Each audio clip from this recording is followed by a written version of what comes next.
All right, so we're out here today at the Exchange Place in Jersey City.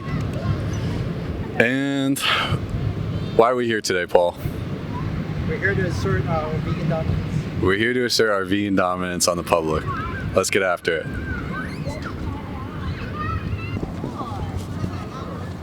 All right, so we're out here today in Jersey City. We're at the beautiful Exchange Place on a beautiful sunny day. My name is Jay. I'm here with Senthil. Nice to meet you. Thank you for stopping and doing an interview with me. I appreciate your time. All right, so my first question for you is, are you vegan? No, I'm not. Okay. Do you know what vegan means? Yes, I do. Okay. Could you explain to me, like, what is your understanding of what vegan is? So my understanding is no animal products, no meat, no milk, no butter, cheese, kind of a thing. Absolutely. So yeah, you hit the nail on the head. So vegans, they don't consume any animal products, like, meat, dairy, eggs, anything that comes from an animal. So were you aware that vegans, they also don't wear any leather or go to zoos and things like that? Right, and I do. Okay. And what do you think is the reason that vegans, they don't go to zoos and they don't wear leather and they don't consume any animal products? I do not know about the zoo part. I'm guessing since they don't consume meat or kill animals for leather and other things. My guess is not to harm animals or Yeah. don't have a animal industry. I guess the meat industry. That's what. Yeah, exactly. So, you hit the nail on the head with your definition and the non-consumption of animal products, and then you also hit the nail on the head with the why behind it, which is the reason that vegans abstain from these things is because they don't want to cause any unnecessary harm or suffering to animals. I would like to add one more thing. So, going on the environmental side, animals are more energy consuming to produce them, to process the meat and to bring it to the market, while agriculture, plant-based food is more cheaper in terms of energy, Right. to create that. So it's more environmentally friendly for the planet. Yeah, absolutely, that too. So there's an environmental aspect to why vegans, they don't consume animal products, because like you said, it's super intensive and destructive to the environment. And where did you hear that? How did you know about that, the environmental impact part of veganism? I guess my children were doing research at school, and I learned it through them, I guess. Okay, wow, so your kids told you about it? Yeah. All right, that's cool. All right, so then since we talked about veganism a little bit and what it is and why vegans are vegans, do you have anyone in your family, any family or friends who are vegans? Not vegan, but they are vegetarians. In the sense, they do not consume meat, but they do consume milk and butter. Milk, dairy-based products they do consume. Right. So for dairy products, so there's vegetarians and vegans, right? And the Right. difference between the two is what exactly? It's essentially dairy products and leather, I guess. Yeah. Using leather. And eggs as well, right? Eggs as well, right? Okay, so if the difference between a vegan and vegetarian in practice is that one will consume some animal products, but the other won't consume any animal products. And we said that the reason for why vegans choose to abstain from all animal products is there's reasons like animal cruelty and also the environmental impact of raising the animals and consuming those products. So then my next question for you is, would you consider, or would you be against going vegan in order to no longer cause that type of suffering and harm and also damage to the animals in the environment? Is that something that you would be against doing for yourself, or how do you feel about that? Against consuming meat, against killing animals. That's what.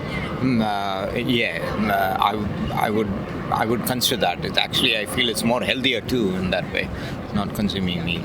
Yeah, absolutely. So just right now in this short conversation we had, we already talked about like the three biggest reasons why a person would go vegan. It's like for the animals, for the environment, and then also for one person's health. Right. So I don't know if you heard, staying on the health subject for a second, like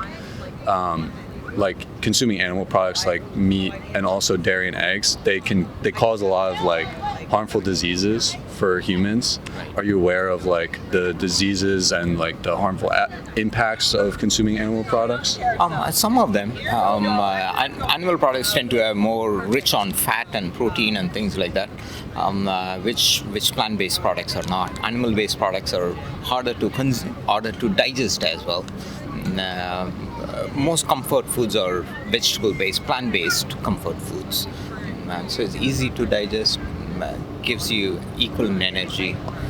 Yeah, absolutely. So it's much easier to digest plant foods. It's not like difficult on your system as a human. And I don't know if you've heard, but like eating animal products can cause like diseases like heart disease and several different types of cancer, and also like diabetes. And there's some more as well. Right. So it sounds like you're not against like making the switch to being vegan for all the reasons that we listed already. Is that fair to say? Absolutely. Okay. So when we actually think, like for you at least, when you think about this decision, whether or not to go vegan or to be non-vegan, what would you say what do you feel like, or what do you think like would be holding you back from like making that switch and saying, making the jump and saying, hey, I'm no longer going to consume any animal products for the reasons that we already talked about? What's like what do you feel like would hold you back from making that leap? Just habitual, I think. And I'm not addicted to meat by any chance. I can go without meat. It's just habitual nature of it. If something caused that habit to change, or if I wanted to change, I suppose I could. Right. I'm not addicted to taste of meat or anything like that. Okay. That's my personal thing. Awesome. So it sounds to me like there's not a lot holding you back, but you're just saying that, it's a habit that we've always had our entire lives, and it would take some conscious like effort and attention to make that switch. Right. Do you think that would be an impossible thing to achieve, like for you in your life, in your situation? Not at all. And if I want to, I definitely I can. You definitely could, right? Yeah. Okay. So, I would encourage you to take the challenge, since you're like so more well informed than most people are on this subject. Like a lot of people, they think that eating meat is like, or animal products in general, let's say, is like good for you. Some people think that it's actually healthy to consume these products like meat, dairy, and eggs, because like these industries, they say that, they market them that way. And a lot of people, they aren't aware of the environmental impact like you were talking about. And then for health as well. Oh yeah, we said that already.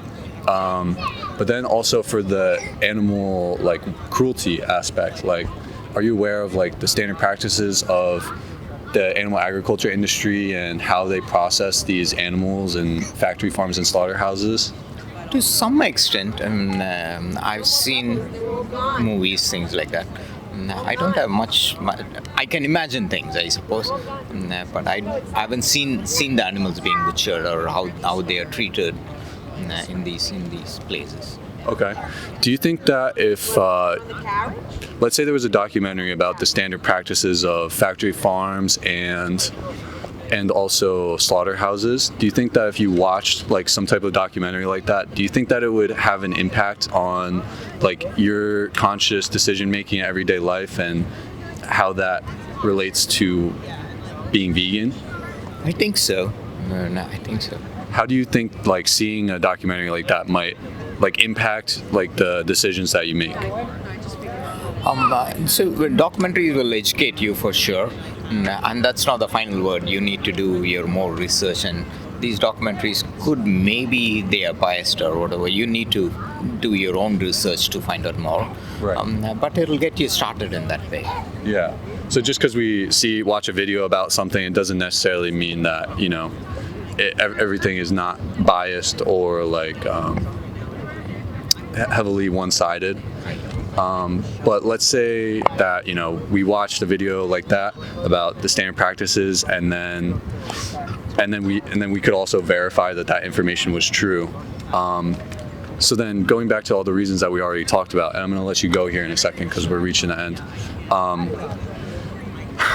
So I guess when an individual decides that they're going to consume like animal products or go to the store and purchase something like that, isn't it true that like whatever happened to that animal for that animal product to be bought at the store and eaten and consumed, isn't it true that when we buy these products that we're causing that process to happen more for the next animal that's going to occur to? Would you say that's the case? Or Yeah, that's absolutely, market-driven consumption, right. More you consume, more you need to produce. Yeah, so it's like supply and demand, right? Right. So the more that's demanded, the more that the industry would supply, right? Correct.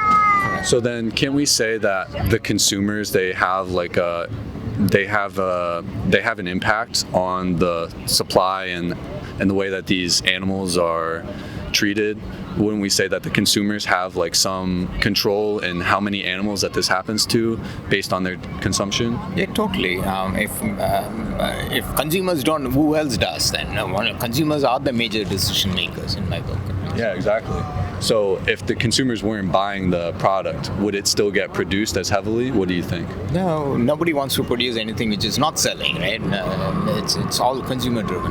Yeah. So if there was no demand for, let's say, products that contained animal cruelty in them, what would happen if there was zero demand? If no one was willing to buy animal products, what do you feel like would happen in that situation? The whole industry would collapse, I guess. In that case, nobody would be consuming meat. There is no slaughterhouses, no animal farming. Nothing will happen. So let's say in this hypothetical situation, like we're living in a world and everyone collectively decided that, hey, we're no longer gonna support like cruel industries that treat animals poorly. And say everyone really stuck to that and no one was willing to give even a single cent to any of these companies or businesses or industries.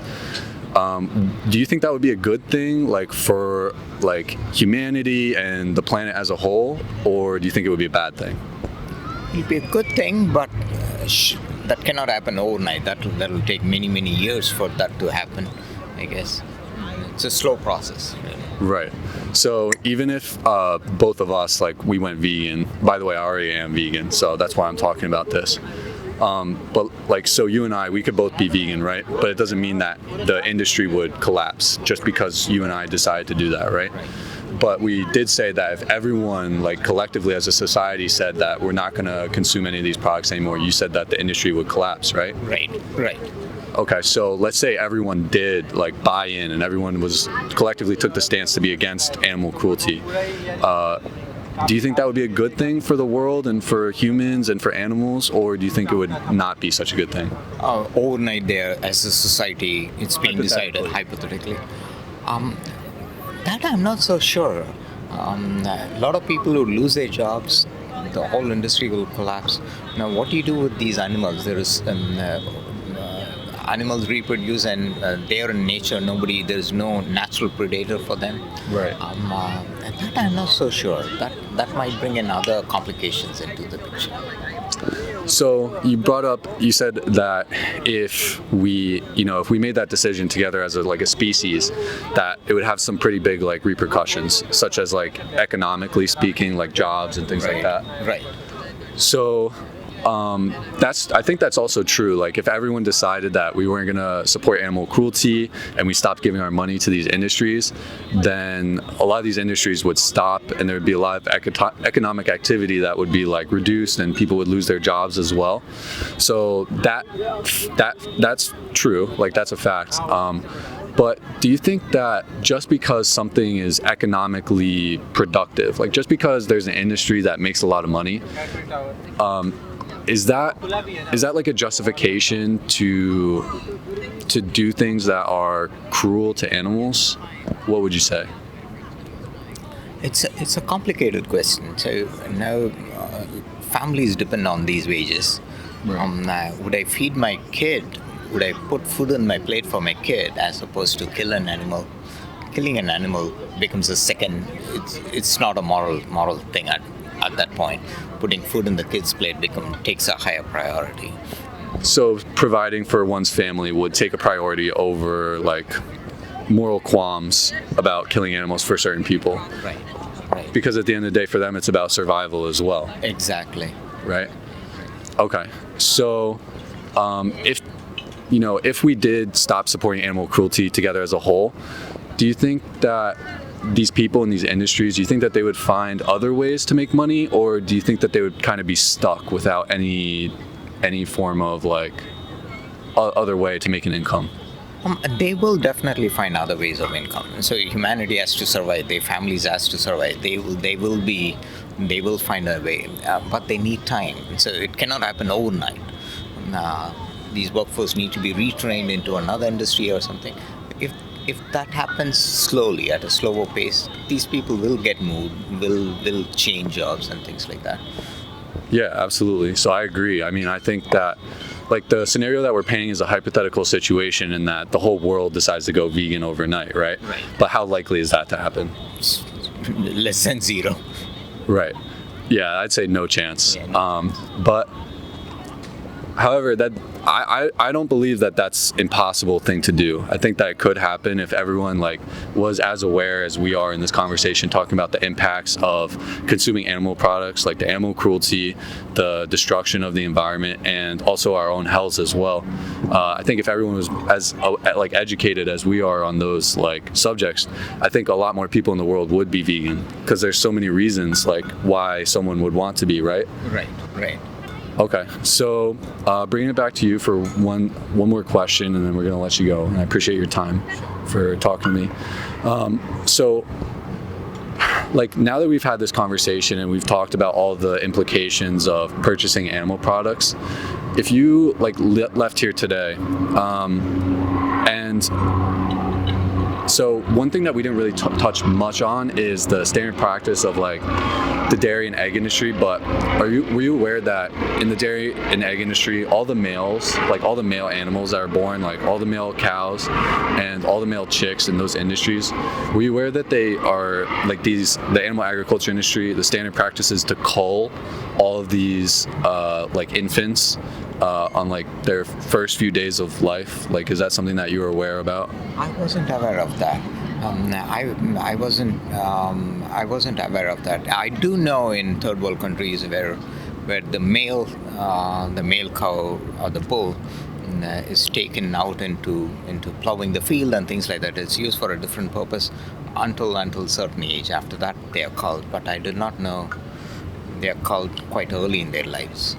Yeah, so I guess it depends on like the location in the world, but it's kind of like the standard practice, like no matter what country you're in, is, you know, if the animal is no longer providing like a use for the human, then ultimately it ends up like being eliminated or killed, because a lot of people, the way that they see animals is that they're only exist, like the only purpose for their existence is to serve human beings. What do you think about that idea? And is that something that is that like a belief that you share as well? I didn't know that, but terrible thoughts. So essentially, at least in the third world countries, when the male animal is killed later in their lives, until then they're used as studs and other things. So at least there's quite a mixture of the gene pool within the animals. Now, if they're killed quite early in their lives, it's a very gene pool is not mixed up. It's a very unipolar gene pool, I guess. That brings several other complications into the picture, right? So no biological diversity and things like that. I do not know this. This is such a terrible thing to do. Yeah, I mean, it's all. I think it's awful. Like in the egg industry, for instance, they have all these males that are born, and they'll never lay any eggs for the industry. So they're kind of seen, at least by these companies or corporations, they're seen as waste and just like an expense. and basically to keep them alive would be like just a cost to them, like a waste to them. That's how they see it, at least.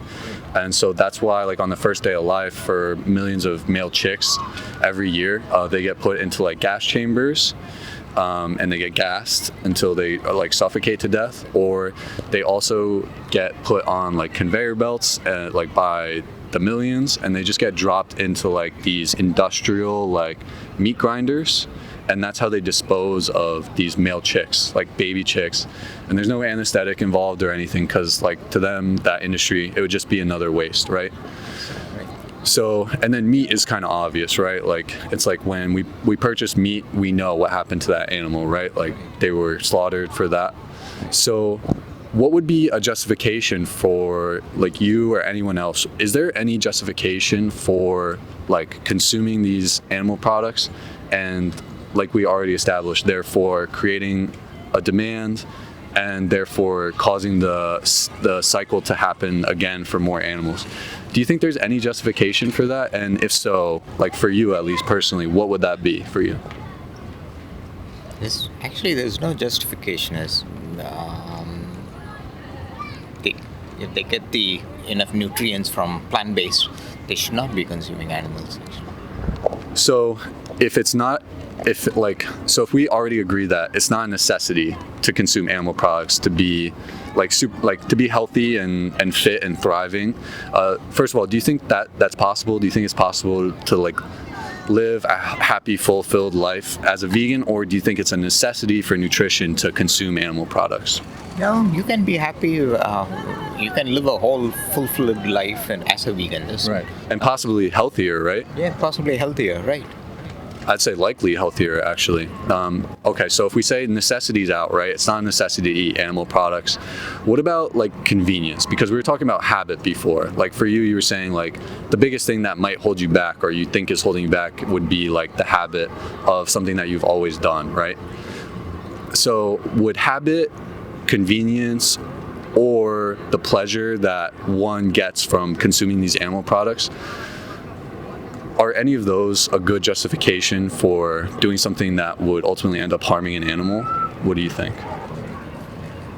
Not a justification. They just need extra effort to come over those smaller bumps. Right. So, do you think having to exert a little bit of effort to do the research to figure out how to be vegan and how to make the swaps to be totally vegan? Do you think that expenditure of that energy to figure out how to do that, do you think that's a reason to keep consuming animal products? Like, you know, we say that it's possible to be vegan. We understand that we're causing cruelty if we're not vegan, and all those things are true. Do you think that's a good reason to not make the switch, because it would take a little bit of energy? No, that's not a reason. They should put in extra effort. I should put in extra effort to be. So what do you feel like would be like what would be the thing that's unclear, like for you in your situation? Like, you know, you said that you wouldn't be against going vegan, and you say there's no justification really for not being vegan and consuming these products and causing cruelty. So what do you think in your situation, like when you think about you, yourself, your habits, and like the things that you eat, what are the questions or concerns that you would have about like going vegan, like just in your case? Nothing really. Stopping meat is probably easier for me. Stopping dairy is probably a little harder for me. It's more habitual. Meat I consume at least 3-4 times a week, maybe not even that, maybe less than that. But dairy I consume every day, so that might be harder to find a substitute for that. Okay. What are the things, like what are the meals that you consume that have heavily have dairy in them a lot? Breakfast. Like cereal, like what are we talking? Yeah, like cereal, having a glass of milk. So, I mean, the milk is a pretty easy one, right? Have you heard about all the plant milk alternatives that are available? Yeah. Have you tried any of those? No, I haven't tried any of them. Oh, really? Okay. Well, I mean, there's a bunch, right? So, like, before I was vegan, I was also a very heavy meat eater, like eating meat every single day, multiple times every day, and also consuming things like milk and eggs. So I understand like what that's like, and I had also never tried like the plant milks or anything like that. But I did find that like soy milk and almond milk were really nice replacements. So those things are like readily available. You think it would be hard to make those swaps if you find a nice plant milk that you enjoy? Sure, I could give it a try. All right. So I feel like this conversation went really well, and I appreciate your time today. So yeah, thank you very much. Appreciate your time. Sure. It was nice meeting you. Nice talking to you. If I gave you some resources that would maybe assist you in making the transition to no longer supporting animal cruelty, is that something you would be interested in? Sure. Okay. Cool. All right. So I have a card. What I would like for you to do is just take a picture of this card right here. So this is a card, and on the card there's a website, and it's also got a QR code on there. So basically, if you have this QR code with all the resources on it, you basically have everything that you need in terms of knowledge and information and food swaps and things like that. Basically everything that you would